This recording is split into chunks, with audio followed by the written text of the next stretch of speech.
Spellcasting. How do you handle it?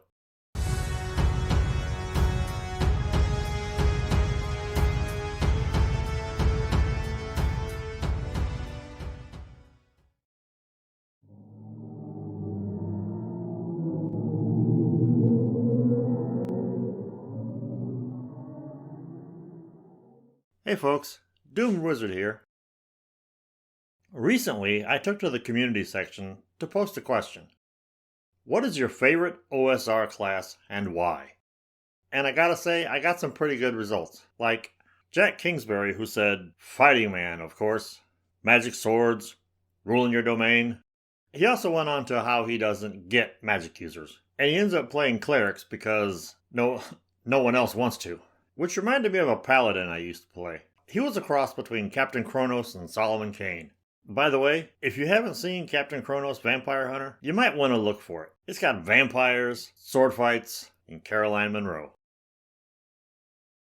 Anyway, I mentioned how when I play healing class characters, like my paladin for instance, I would only heal those who would convert to my religion. To which Jack responded, You shit lord, I love it. I'll take that as a compliment. Steve Fugit went on to say, a magic user, much more challenging to play. To which my response was, everyone picks on a magic user until they get a few levels under their belt. Steve went on to say how he house rules magic users rather than using the traditional Vancian system. Which leads me to the topic of this video. Spellcasting, or more specifically, how do you handle it? I actually have two methods, but more on that in a bit. First, what exactly is Vancian Magic? Well, before I attempt to explain that, if you like my videos, please take a moment to do all the YouTube things. Subscribe, comment, share with a friend, like, and don't forget to hit that little bell icon so you don't miss a single video. So what is Vancian Magic?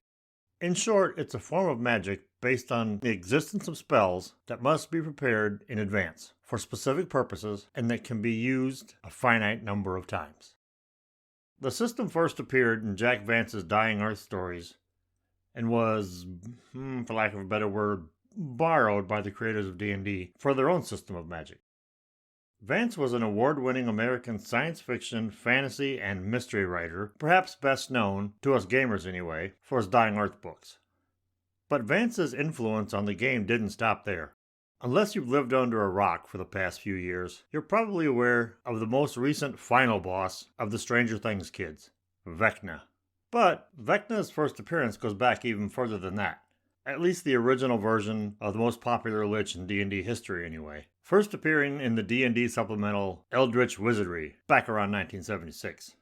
If you haven't figured it out yet, Vecna is an anagram for Vance, and Vancian obviously comes from Vance. It's safe to say that Jack Vance's influence on the world's most popular fantasy role-playing game, and by extension, fantasy RPGs in general, was significant. But the Vancian magic system doesn't work for everyone, myself included. So as I said before, I have two modifications to the system that I use. One for fantasy in general, from D&D to basic fantasy. The other, which I'll get to in a bit, is for my game, Under a Gibbous Moon. As I've said in previous videos, basic fantasy role-playing game is my go-to OSR system. If you haven't checked it out, you really should. Why? Well, for starters, the PDFs are totally free. Hundreds of pages of content. Free. Plus, it's easy to use, clearly written, and has some great artwork. And even if you choose to buy physical copies, you can pretty much get it all for the cost of just one of those books from that other game. In basic fantasy, a first level magic user begins play knowing read magic and one other spell of first level. These spells are written in a spellbook provided by their master. The GM may roll for the spell, assign it as they see fit, or allow the player to choose it at their own option. Magic users cast spell through exercise of knowledge and will. Spellbooks are written in magical script that can only be read by the one who wrote it or through the use of the spell Read Magic. All magic users begin play knowing Read Magic, and it is so ingrained that it can be prepared without a spellbook. Including Read Magic as an ingrained spell is a great idea. Basic Fantasy is the first system I've seen to do this. If you know any others that do, please list them in the comments.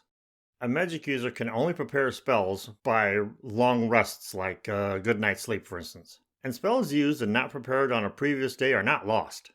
All of that is fairly standard and traditional, and there's absolutely nothing wrong with it. I've played that way for decades. But when I run a fantasy game, whether it's D&D or basic fantasy, I've created a few house rules. They include cantrips, casting known spells as much as you want, spellcasting rolls, and potentially disastrous side effects when magic users fail their spellcasting roll. I define cantrips as parlor tricks that are left up to the player's imagination, but can't do more than 1 point of damage, and are subject to the GM's discretion. Dragon Magazine 50 and 60 have a great cantrip section. To buy the actual magazines because they're 40 years old is a little dicey, but if you look around you can find a PDF of them.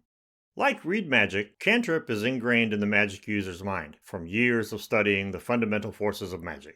And since cantrip uses such a minor amount of magical energy, there's no need for a spellcasting roll. They can perform them as often as they wish. One of my favorite tricks is pulling gold-covered chocolate coins from behind the ears of village children. It's a great way to garner a bunch of loyal local informants. I mean, what kid wouldn't rat on someone for chocolate?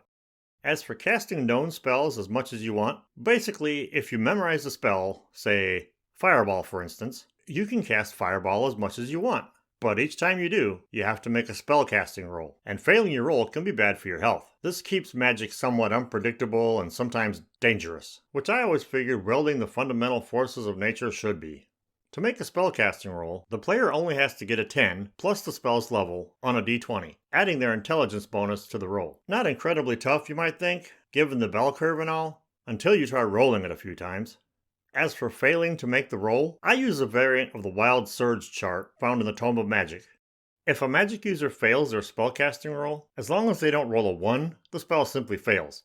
If they roll a 1, that's when things get interesting. Conversely, a natural 20 roll results in a spell performing better than expected, double damage, effects, and so on.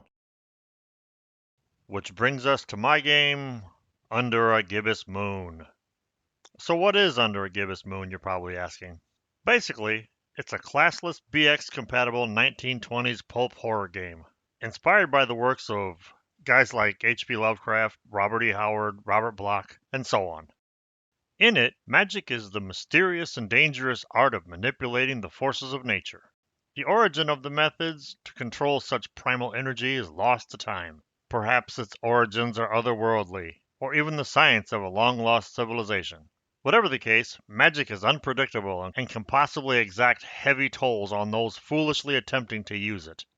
Any PC can attempt to cast spells, however characters can only cast spells of their level or lower.